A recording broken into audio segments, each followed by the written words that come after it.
మనం వంట చేసేటప్పుడు మసాలాలు అన్నీ వేసాము, ఒక్కటి మర్చిపోయాం. అన్నీ వేసాం, ఒక ఉప్పు వేయలేదు. రుచిగా ఉంటుందా? రుచి రాదు కదా. సో ఉప్పు అనేది మనకు నచ్చినా నచ్చకపోయినా ఉప్పు అనేది మనకి కూరలో వేయకపోతే రుచి రాదు. సో ఉప్పు లేకుండా మనం రుచిగా తినడం సాధ్యం కాదు.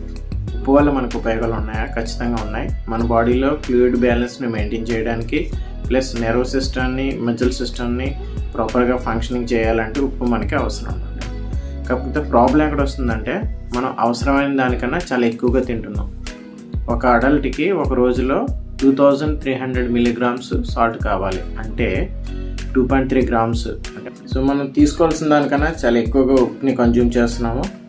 దీన్ని ఏ విధంగా మనం తగ్గించుకోవచ్చు అంటే, మనం వంట చేసుకునేటప్పుడు కూర వండేటప్పుడు కాకుండా వంట చేసేసిన తర్వాత మనం ఉప్పుని కలిపినట్టయితే మనం కలిపే ఉప్పు చాలా తక్కువ పడుతుంది. ఎందుకంటే మనం వంట చేసేటప్పుడు కలిపిన ఉప్పు ఆ గుజ్జుకే కాకుండా ముక్కలకు కూడా బాగా పీల్చుకోవటం వల్ల ఉప్పు ఎక్కువ వేయాల్సి వస్తుంది. అది మీరు వంట చేసిన తర్వాత కలిపితే చాలా తక్కువ ఉప్పు కలుపుతారు. దానివల్ల ఏంటంటే తక్కువ ఉప్పుతోనే మీరు చాలా రుచిగా తినగలుగుతారు. అది మీ ఆరోగ్యానికి కూడా చాలా అవసరం.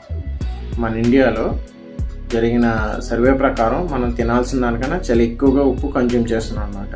2.3 గ్రామ్స్ తీసుకోవాల్సిన సాల్ట్ని ఒక యావరేజ్ అడల్ట్ ఇండియన్ ఒక రోజులో మీకు దగ్గరగా 12 గ్రామ్స్ సాల్ట్ని కన్జ్యూమ్ చేస్తున్నారు అనమాట. సో ఇంత ఎక్కువ సాల్ట్ని కన్జ్యూమ్ చేయడం వల్ల మనకి చాలా హెల్త్ ఇష్యూస్ వస్తాయి.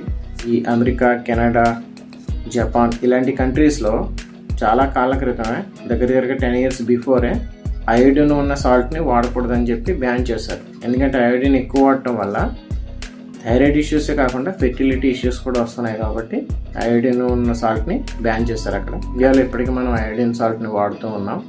ఉప్పులో మనం చెప్పుకోవాలంటే మెయిన్లీ 3 types ఆఫ్ సాల్ట్స్ ఉన్నాయి.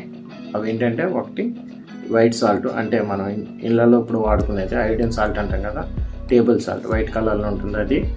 తర్వాత వచ్చేసి సైంధవ నమక్, దీన్నే మనం రాక్ సాల్ట్ అని అంటాం ఇంగ్లీష్లో.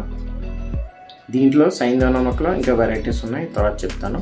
తర్వాత మూడోది వచ్చేసి ఏంటంటే బ్లాక్ సాల్ట్, దీన్నే కాలా నమక్ అని అంటారు హిందీలో. సో మనం ఈ టేబుల్ సాల్ట్ తీసుకుంటాం ఫస్ట్, అంటే మన ఇంట్లో వాడేది. దాంట్లో ఏంటంటే మినరల్స్ ఉండవు, సోడియం కంటెంట్ ఎక్కువ ఉంటుంది, అయోడిన్ కూడా ఉంటుంది. కాకపోతే మన బాడీకి ఇంత అయోడిన్ అవసరం లేదు. ఎందుకంటే మనం తీసుకునే డైరీ ప్రోడక్ట్స్లో కానీ మనం తీసుకునే వెజిటేబుల్స్లో కానీ అయోడిన్ ఉంటుంది. అది మన బాడీకి సఫిషియెంట్ అనమాట. వైట్ సాల్ట్ ప్రిపరేషన్లో కూడా ఏం చేస్తారంటే దానికి చాలా యాడ్ చేస్తారు కెమికల్స్, అవి ప్రాసెస్ చేసేటప్పుడు. టేబుల్ సాల్ట్ అనేది వాడటం మన హెల్త్కి మంచిది కాదు. సో మనం ఏ సాల్ట్ వాడాలి? మనం బ్లాక్ సాల్ట్ వాడచ్చు, లేదంటే రాక్ సాల్ట్ వాడచ్చు. బ్లాక్ సాల్ట్ గురించి చెప్తాను. బ్లాక్ సాల్ట్ ఏంటంటే దీన్ని ఆయుర్వేదిక్ మెడిసిన్స్లో కూడా వాడతారు.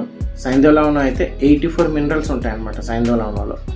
దట్టు దాంట్లో సోడియం కంటెంట్ కూడా తక్కువ ఉంటుంది. కానీ బ్లాక్ సాల్ట్లో మినరల్స్తో పాటుగా సోడియం కంటెంట్ తక్కువ ఉండటమే కాకుండా దీంట్లో ఇంకా కొన్ని హెర్బ్స్ని యాడ్ చేసి తయారు చేయటం వల్ల దీంట్లో ఇంకా హెల్త్ బెనిఫిట్స్ ఉంటాయి. అంటే డైజెస్టివ్ పవర్ని ఇది ఇంక్రీజ్ చేస్తుంది, అంటే డైజెషన్కి ఉపయోగపడుతుంది. ప్లస్ ఇది మంచి లెక్సేటివ్ అనమాట. అంటే ఎవరికైనా కాన్స్టిపేషన్ ఉంటే వాళ్ళకు కూడా బ్లాక్ సాల్ట్ బాగా ఉపయోగపడుతుంది.